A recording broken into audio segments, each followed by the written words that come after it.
A Cintencia. Érase unha vez un fidalgo casou cunha muller. Esta muller era a muller máis boa do mundo. Dentro dun tempo tiveron unha filla e chamaron a ela. Pero houve unha desgracia que pasou. A nai lle morreu.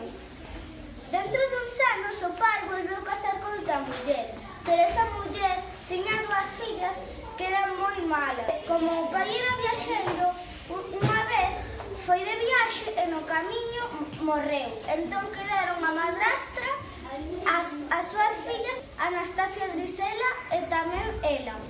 Como non tiñan a nai de que lles fixera as tarefas da casa, puxeron a ela nese lugar. Ela dormía sempre de...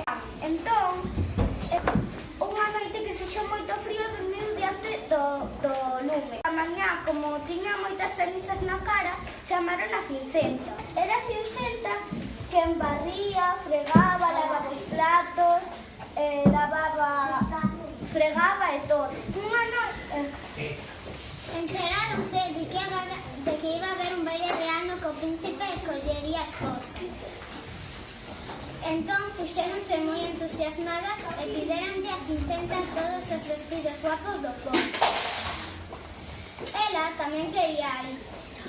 Claro, non a deixaron, pero apareceu unha fada madriña e dixolle: irás ao baile. E Cincenta dixo: e como farás eso? E a fada madriña dixo: porque sou a túa fada madriña. Foi o baile e o príncipe escolleu bailar con ela. Tivo que lembrar o que lle dixo a fada madriña. Deixou por accidente un zapato nas escaleiras do palacio e o príncipe mandou buscar a doncella que había bailado con el. Entón, cando Cincenta probou ese zapato, xa superon que era ela. E foron todos a ver o palacio. E foron felices e comeron